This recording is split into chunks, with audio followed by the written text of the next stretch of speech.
Part 1.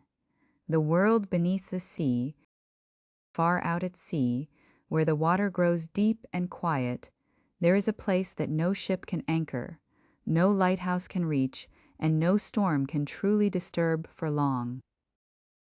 Down there, the ocean is not loud. It is gentle, it is wide, and it moves the way a person breathes when they are finally safe. Sunlight travels far through the waves, thinning into pale ribbons that drift and fade.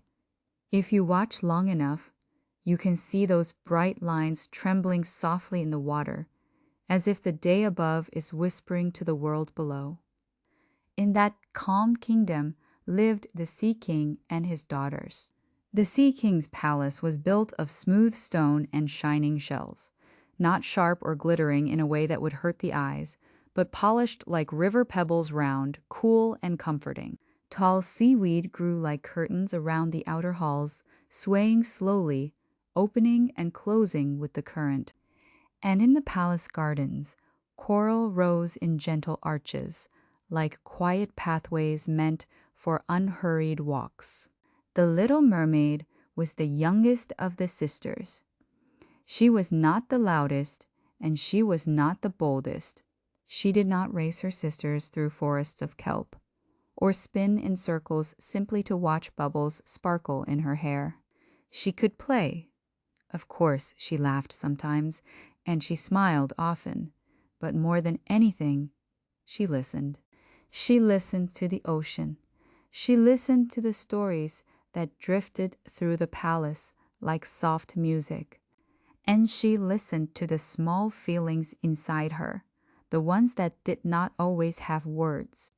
While her older sisters decorated their gardens with bright treasures-colored stones, tiny pearls, and strange objects that currents had carried down from the surface, the little mermaid's garden was quiet. It was round like a small moon bordered by sea grasses that leaned inward as if to keep it private. In the center stood a simple statue carved from pale marble, a human boy with a peaceful face, as if he had been caught mid-thought. No one in the sea remembered exactly where the statue had come from. Some said it had fallen from a ship long ago, drifting down slowly through the water until it found the sand. Others said it had been made by human hands and carried by chance into the mermaid's world. The little mermaid did not know which story was true, but she liked the statue all the same. She liked the idea that something from above could arrive here quietly, gently, and still belong. Sometimes she would sit near it and run her fingers along the cool marble. Sometimes she would place a flower beside it, not because it needed anything, but because it felt kind to do so. And when her sisters asked why she kept her garden so simple, she only smiled and said, "I like how calm it feels." Her grandmother visited often.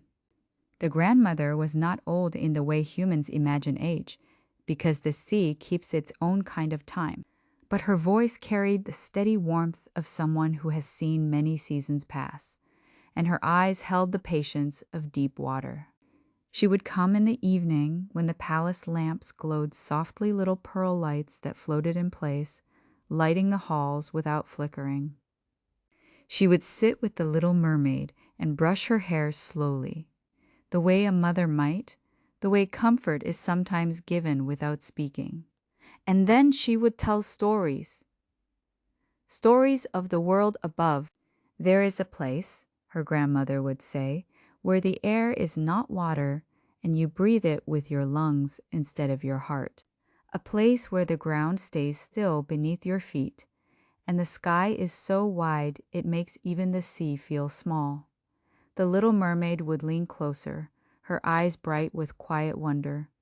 Her grandmother spoke of trees, which did not sway with currents, but stood upright by themselves. She spoke of birds, who moved through the sky like living songs. She spoke of flowers that grew not from coral, but from soil, and of rain that fell from above like tiny pearls that vanished when they touched the earth. And she spoke of humans, They live up there, the grandmother said, walking on 2 feet, holding hands, building homes and lighting fires. They laugh loudly and cry openly, and they tell each other stories so they do not feel alone. The little mermaid listened, holding every word as if it were a small treasure. "Do they ever come to the sea?" she asked. "Yes," her grandmother answered. "Sometimes they sail on ships, and the ships move like floating houses. At night, they hang lights that shimmer on the water, like stars that have decided to rest." The little mermaid imagined it, a dark sea, a bright ship, music drifting through the air. She could almost hear it. "And what happens when humans grow old?" she asked softly. Her grandmother's hands paused for a moment, then continued brushing. "Humans do not live as long as we do," she said gently. "But their lives are full, like a song that is shorter yet unforgettable. And they carry something precious inside them, something that continues, even when their days are finished." The little mermaid did not fully understand, but she felt the weight of the words, the way you feel the meaning of a lullaby before you know the language. There was one rule in the Sea Kingdom that every mermaid child learned early. No one could rise to the surface until they were 15. Not because the surface was evil, not because it was dangerous in the way stories sometimes make things dangerous, but because it was different. The sea had its own rhythm, its own quiet, its own kind of safety, and the world above had a brightness that could overwhelm a young heart too quickly. So the little mermaid waited. She waited through slow seasons, watching light change in the water. She waited through days when the sea was warm and clear, and nights when it turned dark like velvet. Sometimes she would swim up as high as she was allowed, to where the water grew lighter and the sound of the palace faded behind her. She would look up at the ceiling of waves, imagining that just beyond it was another world. At night, she would float near her window. The palace windows were not glass, of course, but wide openings framed by coral and shell. Through them, she could see the faint glow of the moon above, filtered through layers of water. The moon looked softer from below, like a lantern wrapped in mist, and the stars, oh, the stars, they looked like tiny promises. The little mermaid watched them and felt something inside her that was not sadness, not exactly, more like a gentle pull, like the tide calling a shore it has never touched. Sometimes her sisters would tease her kindly. "You're always dreaming," they would say, laughing as they swam past her window. "What do you think you'll find up there?" The little mermaid would smile. "I don't know," she would answer honestly, "but I want to see it with my own eyes." Her grandmother would smile at that too.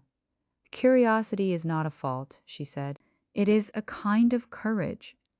But remember, when you go up, you must go gently. The surface world is bright, and bright things can feel sharp if you rush into them." The little mermaid nodded, holding that advice close. And each night before sleep, she imagined the day she would finally rise. She imagined water growing thinner around her. She imagined the moment she would break the surface and feel the air cool and strange touch her face. She imagined the sky, enormous and open, and because she was still young and hope is often strongest when it is quiet, she believed without knowing why that something important was waiting for her above.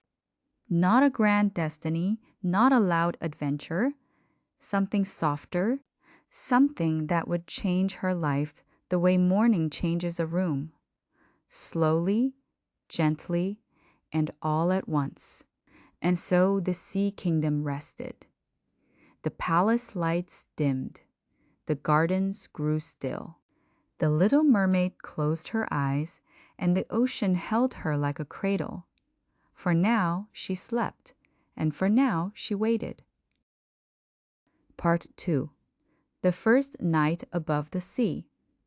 The night the little mermaid first rose to the surface, the sea was unusually calm. Not silent, never silent, but settled, as if it were holding its breath. She swam upward slowly, just as her grandmother had taught her, letting the water lighten around her bit by bit. The colors changed gently from deep blue to soft green, then to silvered gray until the waves above her glowed faintly, like glass touched by moonlight. When she finally broke the surface, the air surprised her. It felt cool and light, nothing like the steady embrace of water.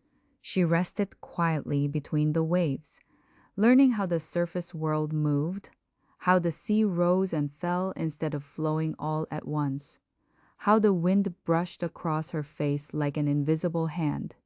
Above her, the sky stretched wider than she had ever imagined.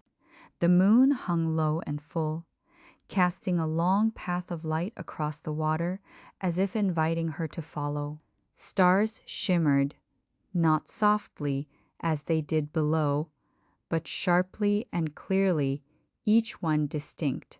The little mermaid floated there, hardly daring to move, afraid that even a ripple might wake the world. Then she heard it. Music. Not the quiet hum of currents or the distant echo of shells, but something brighter voices, laughter, the gentle rhythm of instruments carried across the water. She turned her gaze and saw a ship. It was larger than she had expected, taller than the palace towers below the sea. Lanterns lined its sides, glowing warm and gold, reflecting in the dark water like rows of gentle stars. The sails rested peacefully, and the ship moved slowly, as if content simply to exist in that moment. The little mermaid swam closer, careful to stay hidden in the shadows of the waves. On the deck, people gathered together, their faces bright with joy. They laughed openly, leaned close to one another, and moved with a kind of easy warmth that felt new to her. And then she saw him. The young prince stood near the center of the deck, his posture relaxed, his expression open and kind. He laughed often, and when he spoke, others listened. There was something about him that felt steady like a lighthouse, though she had never seen one before. The little mermaid watched him quietly. She did not yet know what it meant to love someone. She only knew that when she looked at him, the world felt fuller, as if a door inside her had opened without making a sound. The night deepened. The music slowed, voices softened, and one by one, the lanterns dimmed. Clouds gathered gently at first, drifting across the moon, making the light fade and return. The sea stirred. Not suddenly, not violently, but with a growing restlessness, like a dream turning uneasy. The wind picked up, cool and wandering, brushing the waves into quiet motion. The little mermaid sensed the change before the people on the ship did. She felt it in the water, in the way the currents shifted beneath her. She drifted farther back, watching. Rain began to fall soft at first, tapping the surface in tiny circles. The ship rocked slightly, then a little more, its lanterns swaying like tired stars. The people moved quickly now, voices raised not in fear, but in alert concern. The prince remained calm, offering help where he could, steadying others, speaking with reassurance. The little mermaid hovered nearby, her heart tightening with worry she could not yet name. The storm did not arrive all at once. It grew, patiently as storms often do. The rain thickened. The wind spoke louder. Waves lifted and lowered the ship with slow insistence, and then, in a moment that felt longer than time itself, the ship leaned too far. There was confusion, movement, voices, the sound of water rushing where it should not be. The little mermaid swam closer, her body moving before her thoughts could catch up. In the shifting darkness, she saw the prince fall into the sea. Everything else faded. She reached him quickly, wrapping her arms around him, holding his head above the waves as she had learned to do with care and strength. He was heavy, unfamiliar, but she did not let go. The storm seemed to pause around them, not stopping, but softening long enough for her to swim. She guided him toward the shore, toward where the water grew shallower and the waves gentler. The rain lightened, the wind eased, and the sky began to brighten at the edges. When she reached the land, she laid him carefully on warm sand, listening for his breath. He stirred. Relief washed through her, gentle and overwhelming. As dawn approached, footsteps sounded nearby. Voices, human voices, called out. The little mermaid slipped back into the water, hiding behind rocks and foam, watching as others found the prince and gathered around him. She stayed until she was sure he would be cared for. Then she swam away. The sea welcomed her back with familiar quiet, wrapping her in its steady rhythm. But something inside her had changed. From that day on, the little mermaid returned often to the surface. She did not approach the prince again, not directly. Instead, she watched from a distance, learning the patterns of his days, the way the human world moved. She learned how the light changed from morning to evening. She learned the sound of bells carried on the wind. She learned how people smiled even when they did not speak, and every time she returned below, the sea felt the same, but she did not. Her garden remained quiet. The statue stood patiently in the center, unchanged.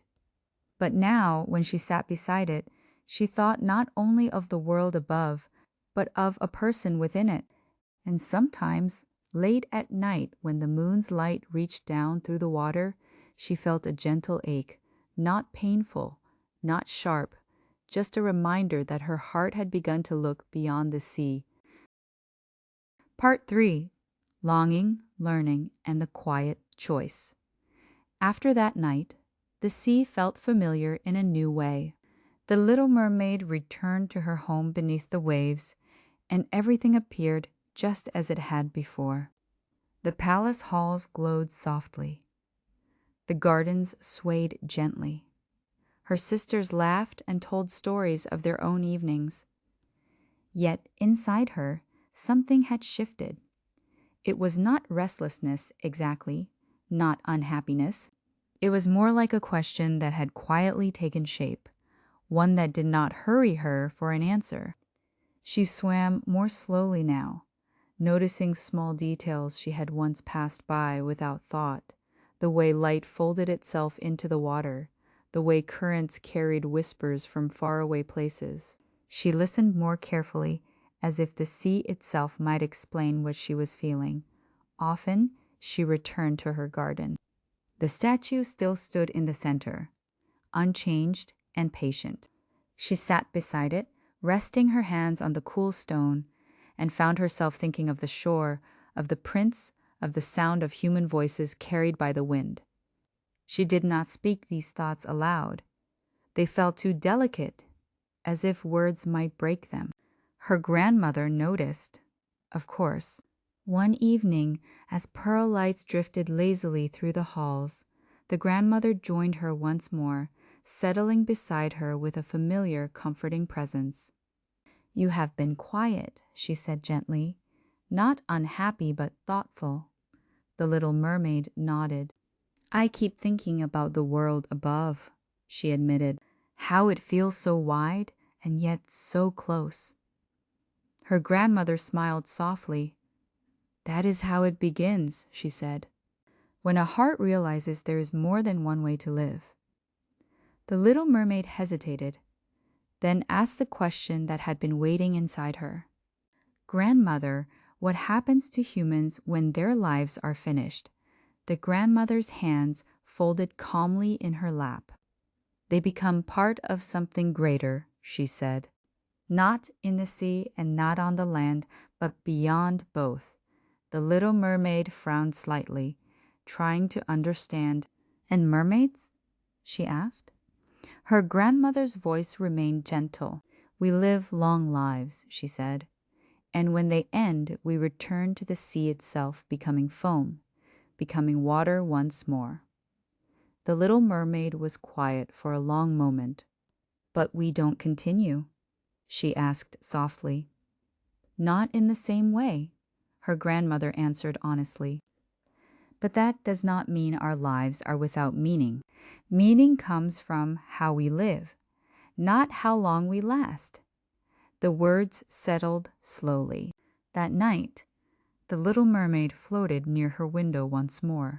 The moon was high, its reflection trembling on the surface above.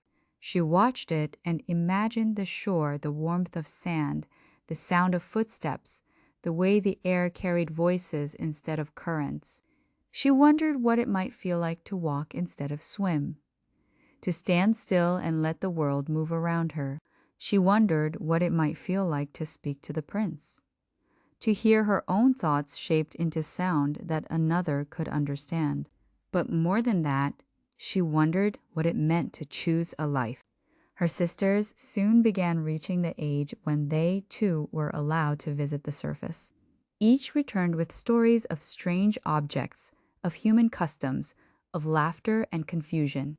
They brought back gifts, ribbons, small mirrors, curious trinkets that glimmered strangely underwater. The little mermaid listened politely, smiling, but none of it felt the way her own first night had felt. Her sisters spoke of excitement. She remembered stillness. They spoke of novelty. She remembered connection. And slowly, quietly, her longing grew not louder, but deeper. One evening, while swimming near the outer edges of the sea kingdom, she felt the water change. It was subtle at first, a shift in temperature, a thinning of sound. She followed the sensation until she reached a place few visited willingly. The sea was darker here, quieter in a different way. She did not feel fear, only seriousness. This was where stories said the sea witch lived not as a creature of horror, but as one who understood the currents of choice better than most. The little mermaid hovered at a respectful distance, her heart steady. She did not rush forward. She did not call out. She simply waited, allowing the water to carry her presence. At last, a voice emerged, not loud, not harsh, but low and knowing. You have come because you are listening, the voice said, not because you are desperate. The little mermaid bowed her head slightly. I want to understand, she said quietly. I want to know what it means to change my path. The water seemed to still around her. Change always asks for something in return, the voice replied, not as punishment, but as balance. I know, the little mermaid answered. I am not asking to take what does not belong to me. There was a pause. Then the voice spoke again, slower now. You may walk on land, it said.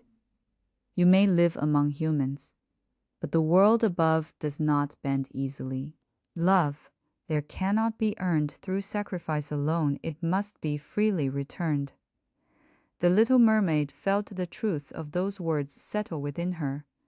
I understand, she said. And if love does not come? The voice asked. The little mermaid did not answer at once. She thought of the prince not as a dream, not as a reward, but as a person, living his own life, making his own choices. I will still have lived honestly, she said at last. I would rather choose fully than wander forever. The water shifted as if acknowledging her resolve. Then rest, the voice said. The time for change will come soon enough. The little mermaid drifted away, not lighter, not heavier, but clearer. That night, she slept more deeply than she had in many days. She dreamed not of storms or endings, but of walking slowly along a quiet shore, feeling the rhythm of waves at her side. And when she woke, she knew something for certain. Whatever came next, it would be chosen, not forced, and whatever she lost, she would lose with kindness intact. The sea held her gently. Above, unseen, the surface world waited, not as a promise, but as a possibility. Part 4. Walking Beside the World. When the little mermaid woke upon the shore, the morning was quiet. The light was soft, as if the sun itself were moving gently out of respect for the new day. The sand beneath her hands felt warm and unfamiliar, steady, unmoving. She lay there for a moment, breathing in the air, letting it fill her chest in a way that still felt strange. The sea rested behind her, calm and distant, as though it were watching without calling. When she stood, the world tilted slightly. Her steps were careful and slow, each one asking her to balance in a way she had never learned below the water. She did not rush. She let herself learn. The prince found her later that morning. He approached with kindness and curiosity, his voice gentle as he spoke, his expression open and warm. She could not answer him with words, but she met his gaze and smiled, hoping that the feeling behind her smile would speak for her. And somehow, it did. He welcomed her into his home near the shore, where the sound of waves could still be heard at night. He offered her simple comforts, quiet rooms, soft clothing, unhurried days. The little mermaid learned the rhythms of human life. She learned how mornings began with light and movement, how evenings softened into rest. She learned the sounds of doors opening, footsteps passing, laughter drifting down corridors. She walked beside the prince through gardens and along paths that curved gently through trees. She watched birds lift suddenly into the air, startled by nothing at all. She touched leaves and petals, marveling at how they held still until the wind chose them. Though she could not speak, she listened. And the prince spoke to her often. He told her stories of his childhood, of sailing and learning, of the people he cared for. Sometimes he laughed as he spoke. Sometimes his voice grew quiet and thoughtful. She listened to all of it, holding each word carefully, as if it were something living. The little mermaid expressed herself in other ways. She helped where she could, offering gentle presence rather than answers. She noticed when the prince grew tired and walked more slowly beside him. She smiled when he smiled, and when his thoughts drifted elsewhere, she waited without asking him to return. At night, when the castle grew still, she would sit by an open window and listen to the sea. It was farther away now, but not gone. The waves spoke in the distance, steady and patient, reminding her of who she had been and who she still was. Sometimes the prince would join her, standing quietly at her side. They did not need to speak then. They watched the moon rise. They listened to the world breathe, and in those moments the little mermaid felt close to happiness, not the bright, overwhelming kind, but the calm sort that settles gently into the heart. Yet even in that calm, she felt the distance. The prince spoke often of someone he believed had saved him long ago. His voice softened when he mentioned her, filled with gratitude and wonder. The little mermaid listened without bitterness. She understood something important now. Love, when true, is not a thing to be claimed. It is a thing to be honored, even when it does not turn toward you. She remained by his side, not as a promise, not as a request, but as a presence. Days passed slowly. The seasons shifted almost without notice. The air grew warmer, then cooler again. One evening, the prince told her he would soon be married. He spoke gently, almost apologetically, as though he feared the news might hurt her. She met his eyes and smiled, placing her hand over her heart, then over his, hoping he would understand. She wished him happiness. That night, she walked alone along the shore. The moonlight shimmered on the water, drawing a quiet path back to the sea. She stood there for a long time, feeling the pull of two worlds, one she had come from, and one she had come to love. Her heart felt full and heavy, and calm all at once. She realized then that love had changed her not by taking something away, but by teaching her how to let go. As dawn approached, the sky lightened slowly, turning pale with morning. The little mermaid looked once more at the land behind her, at the life she had touched, and at the sea before her, waiting without demand. She took a deep breath, and with that breath, she prepared herself for what would come next, not with fear, but with quiet acceptance. Part 5. Becoming Light. The sea was calm that morning, not empty, not still, but calm in the way a deep breath is calm, taken after a long night of thinking. The waves moved slowly, lifting and lowering with patient rhythm, as though they had been waiting. The little mermaid stood at the edge of the shore. Behind her, the land rested quietly, softened by the early light. Ahead of her, the sea stretched wide and familiar, its surface reflecting the pale colors of dawn. She did not feel torn between the two worlds anymore. She felt grateful, grateful for the sea that had raised her, held her, and taught her how to listen, grateful for the land that had shown her kindness, warmth, and the gentle weight of choice. Grateful for love, not the kind that demands, but the kind that opens the heart and lets it grow. As the sun rose higher, its light touched her softly. She felt a change begin, not sudden, not frightening, more like warmth spreading slowly through cold hands. The world seemed to grow lighter around her.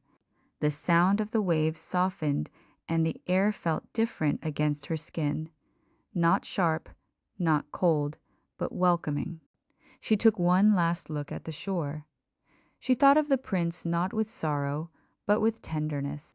She hoped his life would be filled with steady joy, with laughter that came easily, with nights that ended in peace. She hoped he would be loved well.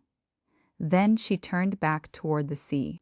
As she stepped closer, she felt herself lifting not upward, not downward, but outward, as though the boundaries she had known were gently dissolving. She did not fall. She did not disappear. She became something else. The little mermaid felt herself change into lightness, into breath, into movement. She was no longer bound to water or land, yet she belonged to both. She drifted upward with the morning breeze, joining others like herself, quiet, unseen spirits who moved through the world without being noticed, yet leaving comfort in their wake. They brushed gently past fields and shores, through forests and over waves. They cooled warm afternoons. They calmed restless nights. And when they passed sleeping children, tired travelers, or heavy-hearted souls, they brought something soft with them, a feeling of ease, a sense that all was not lost, a reminder that kindness lingers. The little mermaid felt no regret. Her journey had not been about reaching a reward. It had been about becoming wider than she had been before, through patience, through love freely given, through the courage to choose without knowing the outcome. Below her, the sea continued its endless rhythm. Above her, the sky opened without limit. And somewhere between the two, the little mermaid rested, not ending, but continuing in a new way. As night would later return, the stars would appear once more, scattered gently across the sky. The moon would rise calm and familiar, casting its soft path across the water. And when the world grew quiet again, when voices faded and thoughts slowed, the ocean would whisper its steady lullaby. A reminder that some stories do not end. They simply become part of the night.